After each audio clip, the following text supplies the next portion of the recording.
Hi everyone, I'm Saleha and this is Chai Chat and Community. Tonight we continue from where we left a couple of weeks ago after the murder of uh, Shweta. And tonight we are talking about women's rights, especially women going through family violence. But before we start, I would like to acknowledge the traditional owners of the land on which we are meeting tonight and pay my respects to the elders past, present, and emerging. Joining me tonight is Bonhi Banerjee, who is a lawyer by day and by night and does a lot of pro bono work. Thank you for joining me, Bonhi. Thank you, Soleha. Thanks for having me. Not at all, always a pleasure.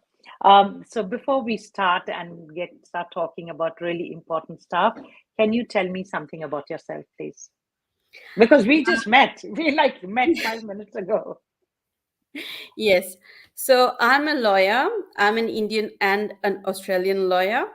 So I run a consultancy called Law Circuit, where I connect people with the right legal service that can help to solve their issues.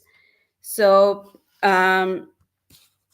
my job is to understand the problems that women, everybody who is going through a legal problem, what sort of problem they have and what is the best way to help them.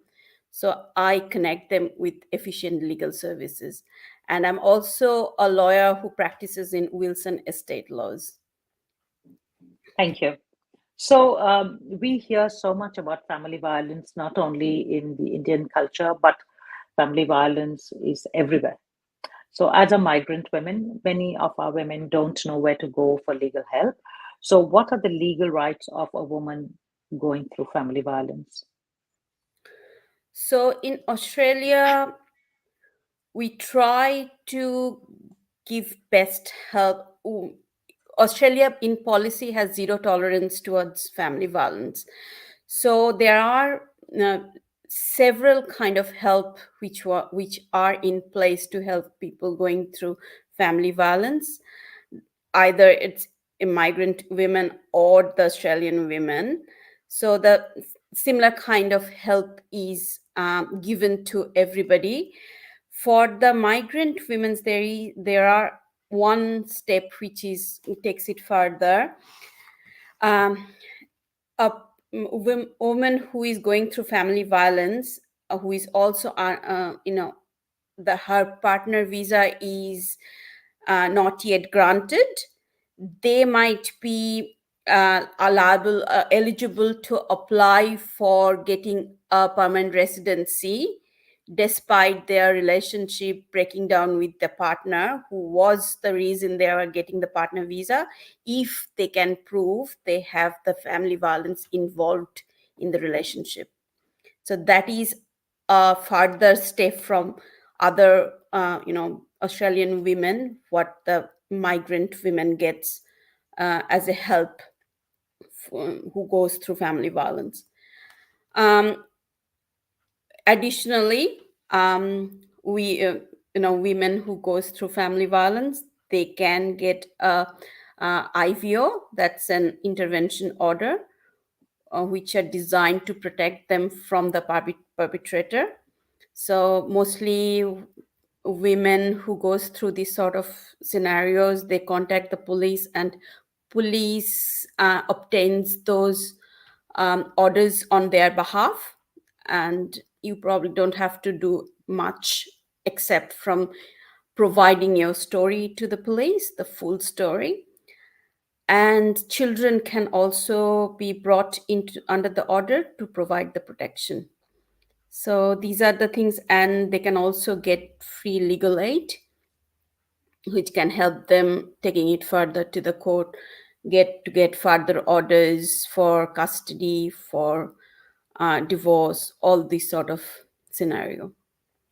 So Bonnie, we know about IVOs, but we also know that perpetrators break the IVOs. What does a woman do then? Go back to the police. So it is an order. If you violate IVO, police can take the perpetrator to jail straight away. Okay. In the real community, what happens, it happens a lot of time women don't go to the police. I was going to come to that. Yes, because in our countries, the police is someone that you don't trust. So it's just inbuilt in us It's that we not will never it's go to. not Yes. the case here. Here police are very helpful.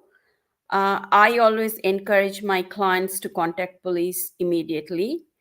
If someone violates the IVO, police put them in jail straight away. And courts are quite strict in this area, Matters. Yep. Yeah. and they take it quite seriously. So there are protection if you avail them, but if you don't, then it's very risky for those women and their children and their future.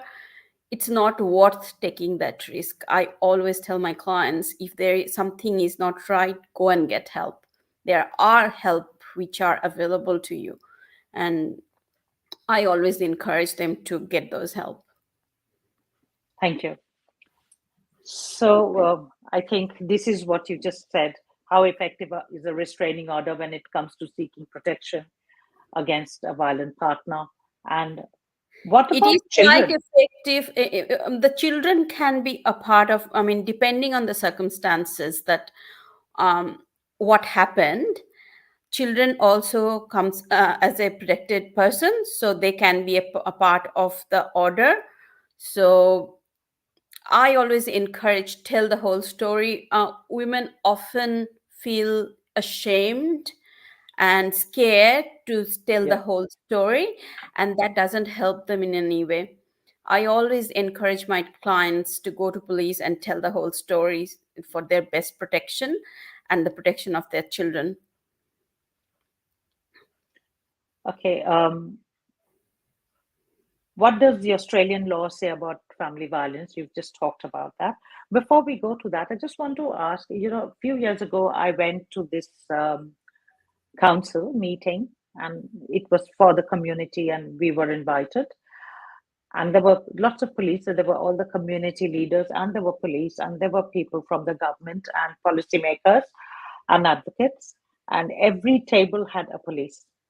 And my table had a lot of migrant women. I mean, when I say migrant women, it was actually like there was a Pacifica, there were Afghans, there were two people from the African continent, and I don't remember. I think one was Middle Eastern, and all of them talked about the police, and the policeman was sitting there, and they were like, "We do not want to go to the police because they don't believe us in a lot of times."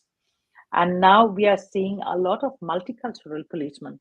And, the perpetrator may be a friend of the policeman, because you know how our communities are when we come as migrants, we tend to mix with our own.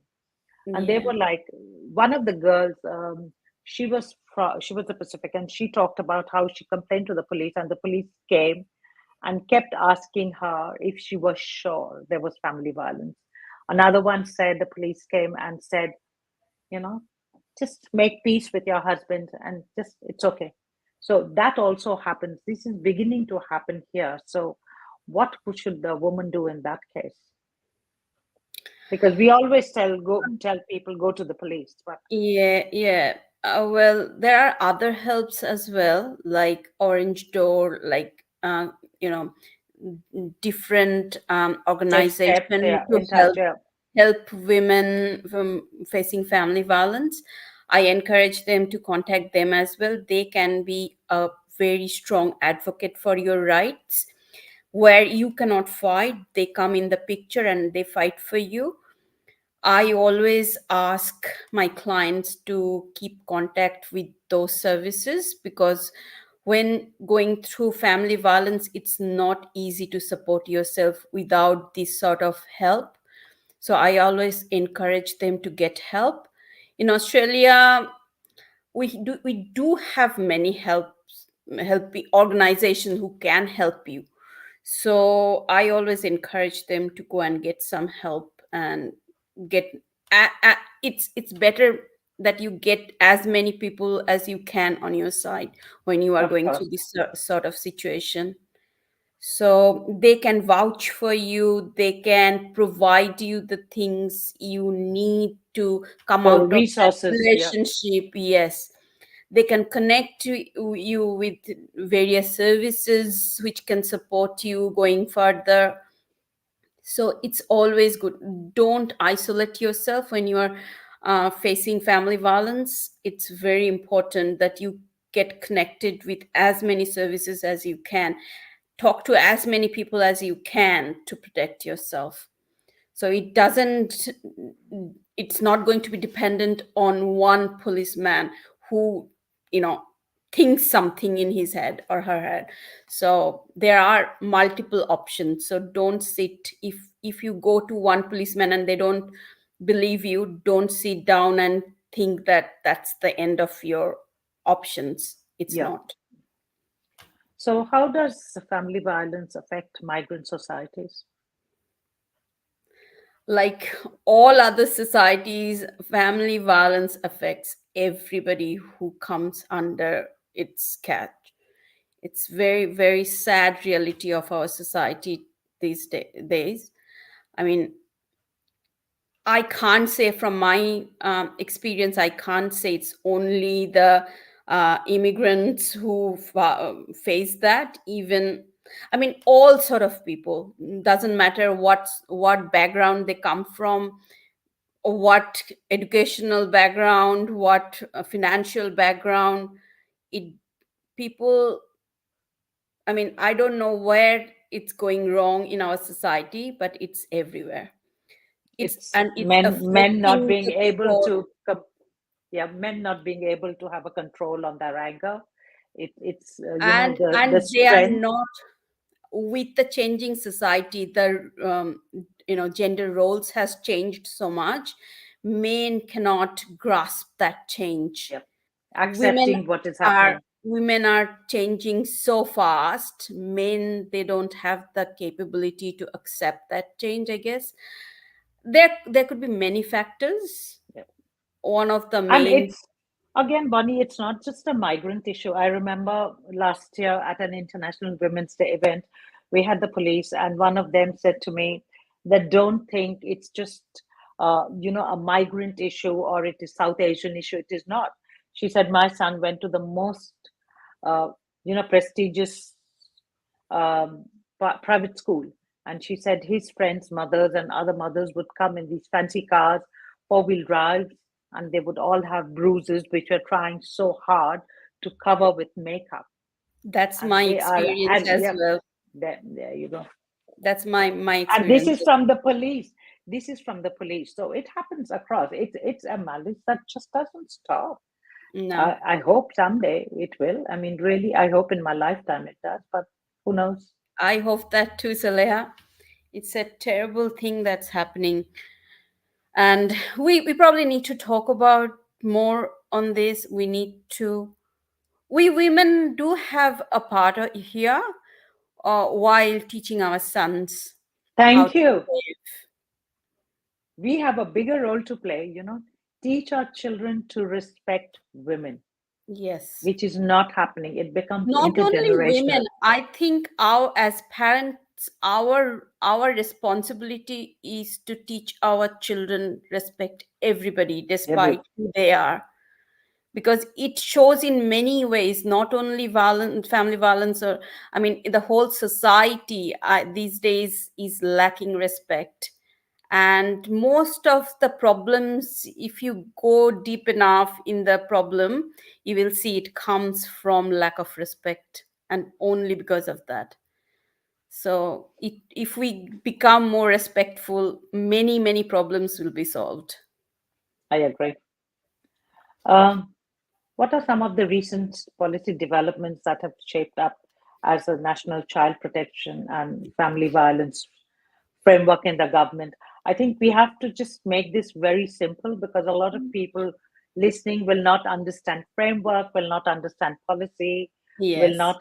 Yep. So yeah, So the what is the policy. government doing? Yeah, what is the Yes, government doing? so the government, as I said before, has zero tolerance, and they are trying to establish that through various policies. The main one is National Plan to End Violence Against Women and Children, the 2022 to 2032. So it's a 10 years plan. It has several steps, and all the states and territories of Australia has a part of in that plan, and they are incorporating the policies in their laws, in their internal structures and policy.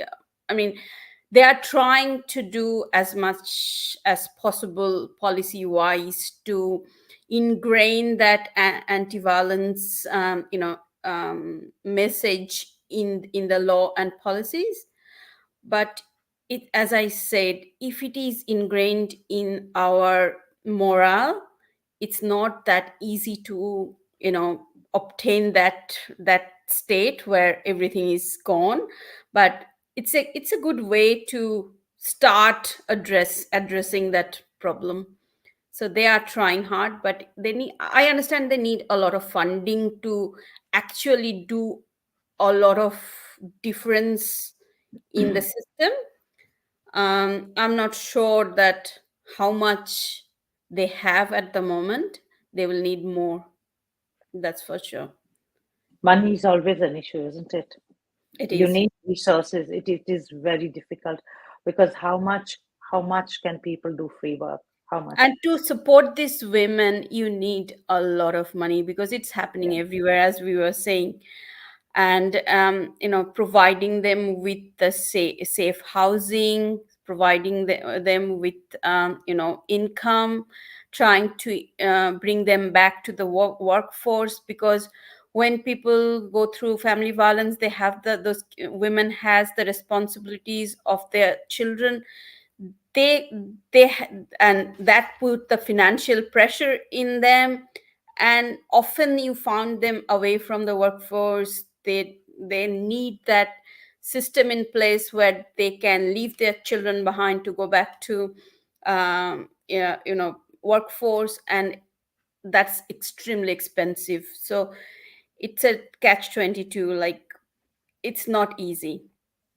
Yeah. I It's a lot of remember a couple of work. yeah, couple of years ago, I was talking to my local MP that he should make something for us so we can actually equip women and make them a contributing member of the society instead of you know them living off Centrelink and going through a cycle of poverty.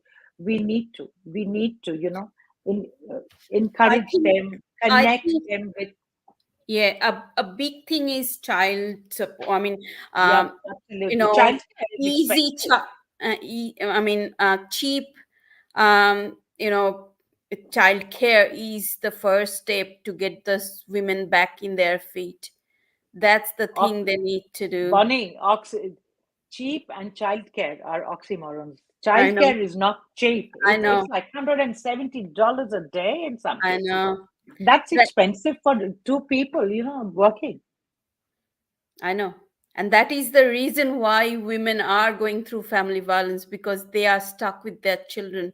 They cannot undermine their children, they cannot leave them behind. And the system is not making it easier for them to leave them in childcare. So I don't know what to say here and how the government is going to find a solution to this problem.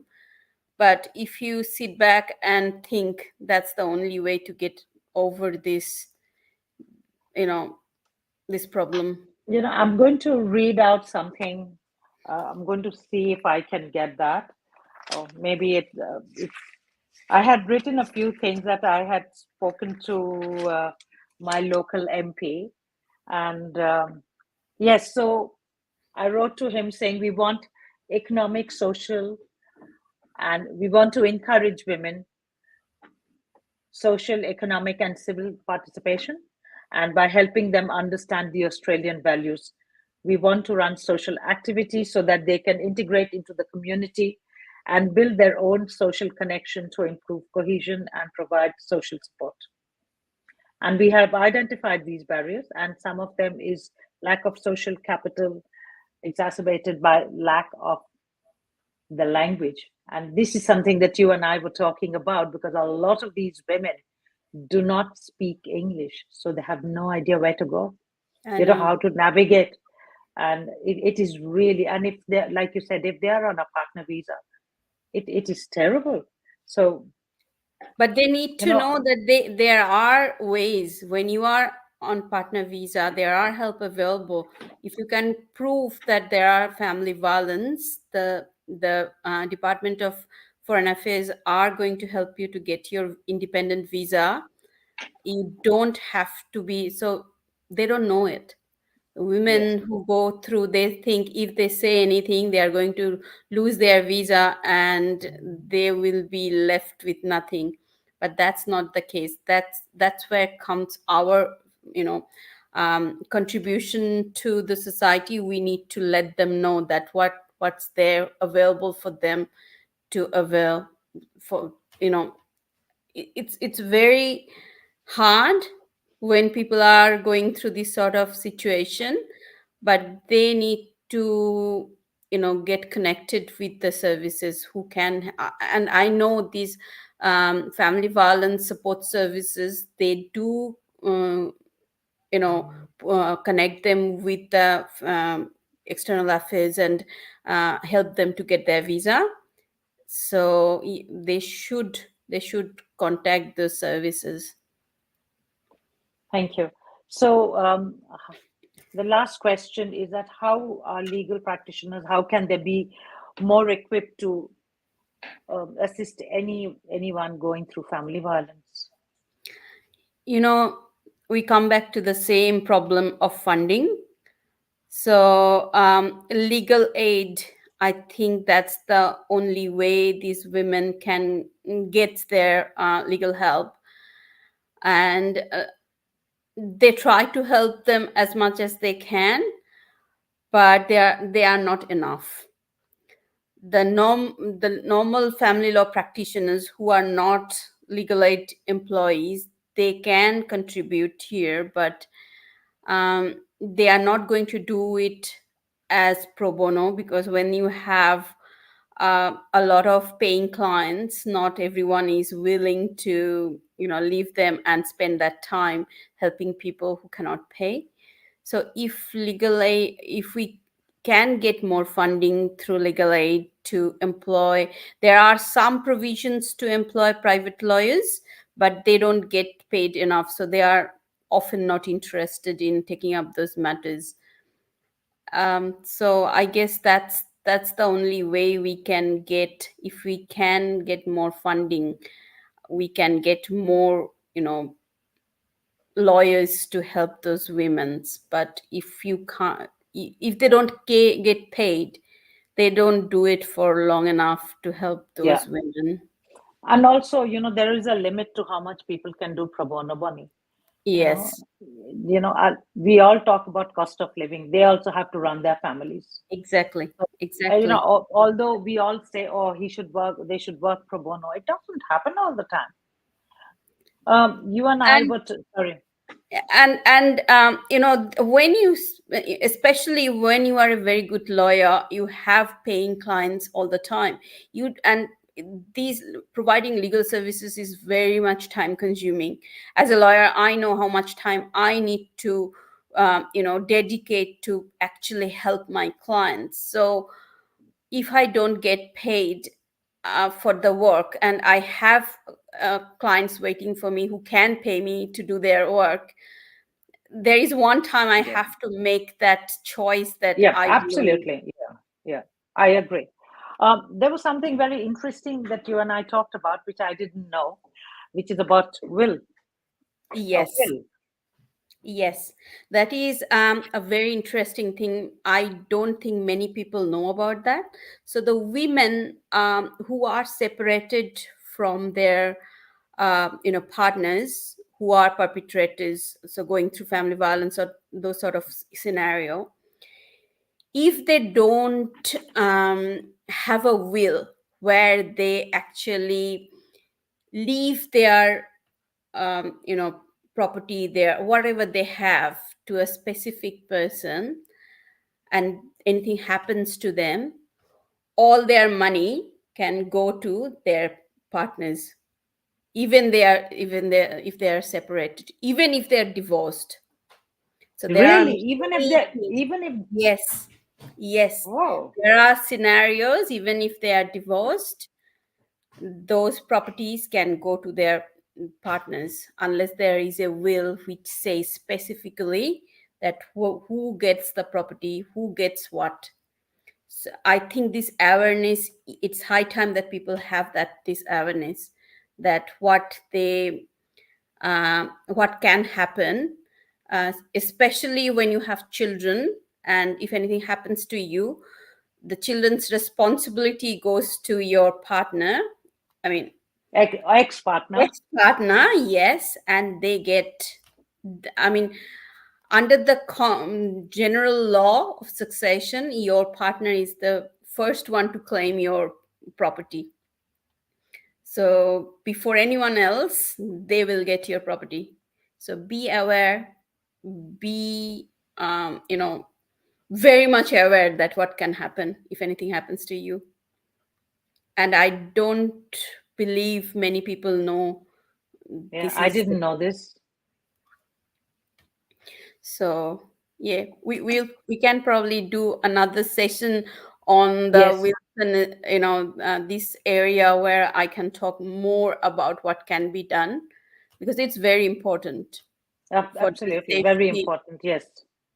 especially safety of the children. So those perpetrators, they get you, then they are after your children. So they can And your ruin you. property. Yes, they will get. That's what that they will do. So they will get the property, and they will leave your children with nothing. So Yes, I women think this is should an know. important subject that we need to talk about. Yes. Yes. Okay. Thank you, Bonnie. Before we end, is there anything else you would like to share? I will just say that awareness and talking about all these is going to help a lot of people. I know there are many people who are suffering, and they think they have nowhere to go. They think that they will lose their visa. They think that they don't have any alternative options for their children's safety, and they just stay in a violent relationship for years. And I mean, it's a horrible place to be.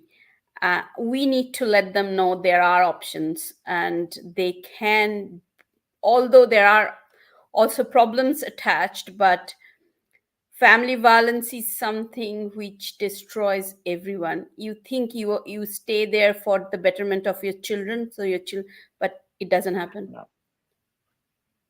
I Your agree. children will be the worst sufferer of the whole saga. Yes.